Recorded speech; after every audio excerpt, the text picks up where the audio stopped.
ଦଶମୀର କ୍ଷୀଣ ଜହ୍ନ କ୍ଷୀଣଥର ହୋଇ ଆସିଲାଣି। ଝର୍କା ଦେଇ ଆକାଶ ଦିଶୁଛି ଝାପ୍ସା। ସମଗ୍ର ପୃଥିବୀ ନିସ୍ତବ୍ଧ ନୀରବ। ଚତୁର୍ଦିଗରେ ନୀରବତା ଯେମିତି ଅସୀମାକୁ ବେଶୀ ବିକ୍ଷତ କରି ଦେଉଥିଲା।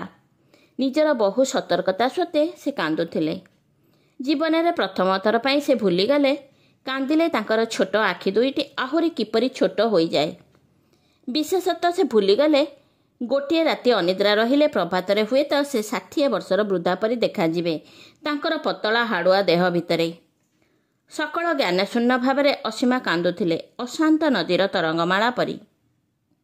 ହଠାତ୍ ନିସ୍ତବତା ଭଙ୍ଗ କରି ନିକଟସ୍ଥ ଖଟ ମଶାରୀ ଭିତରୁ ରମାକାନ୍ତ ପ୍ରଶ୍ନ କଲେ, କ'ଣ ଆଶ୍ଚର୍ଯ୍ୟ ବ୍ୟାପାର? କ'ଣ ହେଲା ତମର ଆଜି? ପାଟିରେ ତମକୁ କିଏ କ'ଣ ଅପମାନିତ କଲା ନା କ'ଣ? କ'ଣ ହେଲା କହିଲେ ସିନା ବୁଝିବି। ଅଥଚ ରାତି ସାରା ଏମିତି ଅନିଦ୍ରା ରହିଲେ ମଣିଷ କାଲି ସକାଳୁ କିଛି କାମ କରିପାରିବନି ଯେ। ରାଗ ଓ କୋହଭରା କଣ୍ଠରେ ଅସୀମା ଉତ୍ତର ଦେଲେ, କାହାକୁ ମୁଁ ଡିଷ୍ଟର୍ବ କରୁନି କିମ୍ବା ଅଯଥା ଦରଦ ମୁଁ କାହାର ଦରକାର କରୁନି। ତା ତ ବୁଝୁଛି, ତଥାପି କର୍ତ୍ତବ୍ୟ ହିସାବରେ ଏକା ଘରେ ଥାଇ ମୋର ଉଦାସୀନତା ତମକୁ ନ ବାଧିଲେ ବି ମୋତେ ଅପମାନିତ କରୁଛି ଅସୀମା। ଓଃ, ତାହେଲେ ନିଜକୁ ପ୍ରବୋଧ ଦେବା ପାଇଁ, ନିଜର ସ୍ତ୍ରୀକୁ ଛଳନା ଦେଖାଇବା ପାଇଁ ତମକୁ ଲଜ୍ଜାବୋଧ ହେଉନାହିଁ? ଭୀଷଣ ନିଶାଚକ୍ତ କଣ୍ଠରେ ରମାକାନ୍ତ ଜବାବ ଦେଲେ, ଯେଉଁ ଲୋକ ନିଜର ମାନ ମହତ୍ଵ ବ୍ୟକ୍ତିତ୍ୱ ଆଗରେ ଭବିଷ୍ୟତ ସବୁ କେବଳ ଗୋଟିଏ ଲୋକର ସନ୍ତୁଷ୍ଟି ପାଇଁ ହରାଇଥାଏ, ସେ ଲୋକ ଯଦି ନିଜକୁ ନିଜେ ପ୍ରବୋଧ ଦେଇ ବସେ ତାହେଲେ ସେ କ'ଣ ବେଶୀ ଅନ୍ୟାୟ କରିଛି? ରାଗରେ ଅସୀମା ତକିଆଟା ବିଛଣା ଉପରୁ ଛାଟି ଦେଇ ତଳକୁ ଆଉ ତା ସହିତ ରାତ୍ରିର ନିସ୍ତବ୍ଧତାକୁ ତାଚ୍ଛଲ୍ୟ କରି ହୋ ହୋ କଣ୍ଠରେ ହସି ଉଠିଲେ ରମାକାନ୍ତ। ମୁଁ ତମର ଅନେକ ରାଗ ଅଭିମାନ ଦେଖିଛି ଅସୀମା। ତୁମର ସମସ୍ତ ଚାହିଦା ପୂରଣ କରିବା ପାଇଁ ମୁଁ ଆଜୀବନ ଶପଥ କଲା ପରି ମୋର ସମସ୍ତ ସୁଖ ଶାନ୍ତି ବ୍ୟକ୍ତିତ୍ୱକୁ ବଳି ଦେଇ ଚେଷ୍ଟା କରିଆସିଛି। ଅଥଚ ତୁମେ ସେଦିନ ଏମିତି କହିବ ମୁଁ ଏକଥା ଜାଣିଥିଲି, ଆଉ ସେଇଥିପାଇଁ ତ ମୋତେ ହସ ମାଡ଼ୁଛି। ମୋ ପାଇଁ ତମେ ଜୀବନରେ କ'ଣ କରିଛ ବୋଲି ଏତେ ବଡ଼ ଆସ୍ଫାଳନ କରୁଛ ଶୁଣେ? ଧନ, ଯେଉଁ ଧନ ତମେ ରୋଜଗାର କରିଛ ବୋଲି ଏତେ ଗର୍ବ କରୁଛ, ସେ ଧନ ମୋତେ ଦୁଃଖ ଦେବା ଛଡ଼ା କ'ଣ ଦେଇଛି? ଏ କୋଠା ବାଡ଼ି, ଗାଡ଼ି ଓ ବ୍ୟାଙ୍କ ବାଲାନ୍ସ ତମର ମାନ ମର୍ଯ୍ୟାଦା ବଢ଼ାଇଛି, ମୋର ନୁହେଁ। ତମେ ମୋତେ ପୁଣି ହସାଇଲ ଅସୀମା। 10 ବର୍ଷ ତଳର କଥା ମନେ ପକାଅ।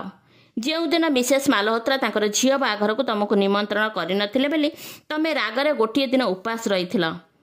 ଆଉ ସେଦିନ କାର୍ କଥା? ତମର ପାଶ୍ଚାତ୍ୟ ଶିକ୍ଷା ଓ ଡିଗ୍ରୀ ଥାଇ କେବଳ ଟଙ୍କା ଅଭାବରୁ ତମେ ମୁନ୍ଲିଟ୍ କ୍ଲବରେ ମେମ୍ବର ହୋଇ ମଧ୍ୟ ସାଙ୍ଗସାଥି ପାଇଁ ଘରେ ନୀରବରେ କାନ୍ଦୁଥିଲ।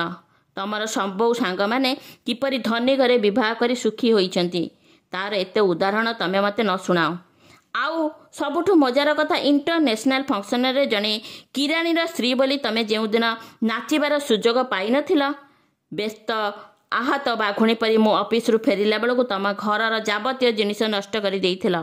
ସେଦିନର କଥା ମନେ ଅଛି ଅସୀମା?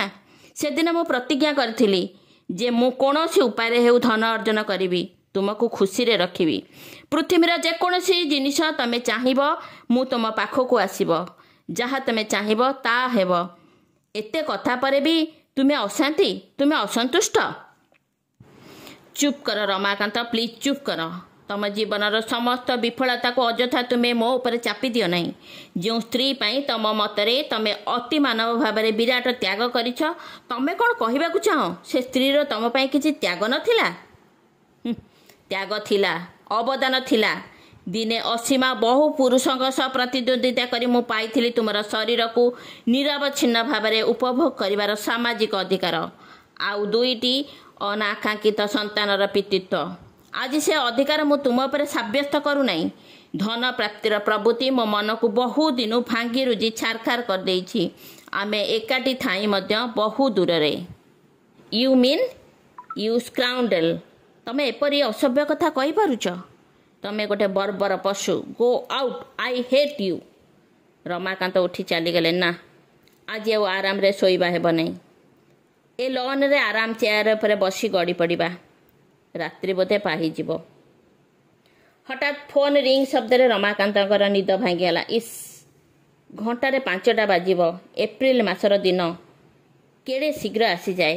ଫୋନ୍ଟିକୁ ନିଜ ହାତରେ ତୋଳି ଧରିଲେ ରମାକାନ୍ତ। ରମାକାନ୍ତଙ୍କର କେବେ ହେଲେ ଅଯଥା କୌତୂହଳ ନଥିଲା, କିନ୍ତୁ ଗଲା ରାତ୍ରିର ପରିସ୍ଥିତି ପରେ ଏତେ ସକାଳୁ ଏ ମେସେଜ? ଡାର୍ଲିଂ, କାଲି ରାତିରେ ତମେ ମୋ ଉପରେ ଖୁବ୍ ରାଗ କରିଛ ନା? ମିସେସ୍ ପାଖରେ ଥିଲା। ତମ ପାଖକୁ ଫୋନ୍ କିମ୍ବା ମେସେଜ ନ କରିପାରିବାରୁ ମୁଁ ବଡ଼ ଦୁଃଖିତ। ଆଜି ସନ୍ଧ୍ୟାରେ ଆସୁଛ ତ? କିଛି ଗୋଟେ କାମ କରିଥିବା ବାହାନା କରି ଟିକିଏ ରାତ୍ରି କରି ଫେରିବ ବୋଲି ଘରେ କହି ଆସିଥିବ। ତୁମ ଅପେକ୍ଷାରେ ରହିଲି। ମେସେଜ ପଢ଼ି ଆବାକ୍ ହୋଇଗଲେ ରମାକାନ୍ତ। ଏଭଳି କିଛି ଘଟଣା ଘଟୁଛି ବୋଲି ନିଃସନ୍ଦେହ ହୋଇଗଲେ ରମାକାନ୍ତ। ତାହେଲେ ନିଜର ଅବକାଶ ନ ପାଇ ଅସୀମା ଏତେ କ୍ଷୁବ୍ଧ? ତାଙ୍କ ନିଜର ଅନୁପସ୍ଥିତି ପାଇଁ ବହୁ ପ୍ରଶ୍ନ ଶୁଣି ସେ ବୋଧେ ବିବ୍ରତ ହୋଇଗଲେ। ସେଥିରେ ବୋଧହୁଏ ତାଙ୍କର ସମ୍ମାନ ହାନି ହେଲା।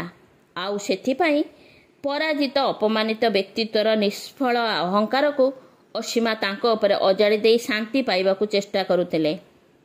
ମୁଣ୍ଡ ଉପର ଦେଇ ଅନାମଧେୟ ପକ୍ଷୀଟି ଟିଁ ଟିଁ ଶବ୍ଦ କରି ଉଡ଼ିଗଲା।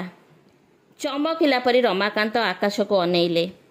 ଘନ ନୀଳ ପରିଷ୍କାର ଗ୍ରୀଷ୍ମର ଆକାଶ କେତେ ଦୂର କେତେ ଯୋଜନ ଲମ୍ବିଛି ତାର ସୀମା ନାହିଁ। ଅଥଚ ଆକାଶକୁ ଭଲ ପାଇଲେ ବି ସ୍ପର୍ଶ କରି ହୁଏ ନାହିଁ। ମୁଁ ସେଲିନା। ଏମିତି ସୁନ୍ଦର ସୁନ୍ଦର ଗଳ୍ପ ଶୁଣିବା ପାଇଁ ଶୁଣୁଥାନ୍ତୁ ମୋ ଚ୍ୟାନେଲ ସେଲିନା ପଟ୍ଟନାୟକର ଚ୍ୟାନେଲ। ନମସ୍କାର ଦର୍ଶକ ବନ୍ଧୁ, ଧନ୍ୟବାଦ।